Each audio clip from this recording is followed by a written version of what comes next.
Breaking news today. Ukraine should join NATO eventually, but not now. No one can predict the outcome of the conflict in Ukraine, but leaders there insist they will continue to face Russian aggression even after the fighting stops. President Volodymyr Zelensky of Ukraine has stated that joining NATO is the best option for his country's safety.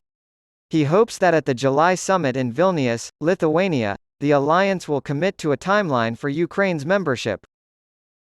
It's a great plan for a disastrous time. Members of NATO are understandably reluctant to discuss such an escalation while hostilities continue.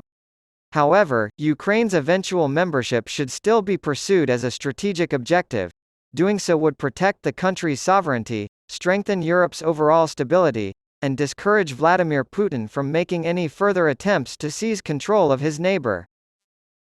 Russia has been exerting pressure on Ukraine and Georgia, two former Soviet republics that NATO members promised to admit in 2008. However, the alliance did not extend a membership action plan to either country, which is required for formal acceptance. Since then, officials have played down Kyiv's chances for fear of angering Putin, who views even the possibility of Ukraine joining as an existential threat. Last January, Vice President Joe Biden made a last-ditch effort to prevent a Russian invasion by saying such an invasion was not very likely anytime soon.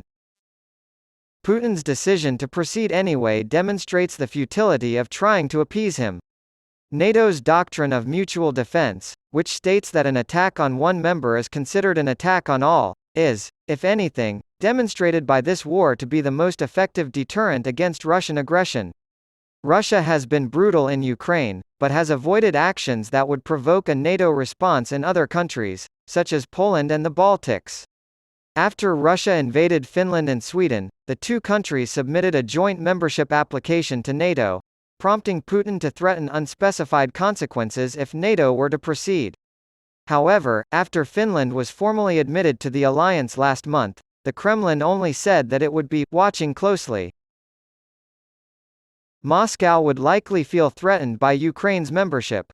However, NATO should prioritize its own interests over Russia's when making policy decisions. If Ukraine were accepted, military aid and intelligence sharing would be simplified. The Ukrainian military, now among the most experienced in Europe, has been extensively trained and equipped by the West, and this could prove fruitful for the alliance. Ukraine's ability to rebuild after the war and stand on its own would be greatly aided by the security guarantees provided by NATO membership. This would allow the country's economy to stabilize, prompt refugees to return home, and entice foreign investment. However, this procedure should not be rushed. It would be impractical and risky for NATO to accept Ukraine while it is still engaged in territorial liberation conflicts with Russia. It would be equally short-sighted to ignore the problem.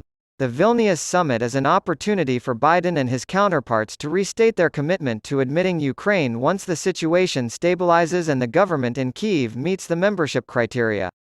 Putin may react by rejecting the possibility of peace talks and ramping up attacks, but his military cannot keep up this pace indefinitely.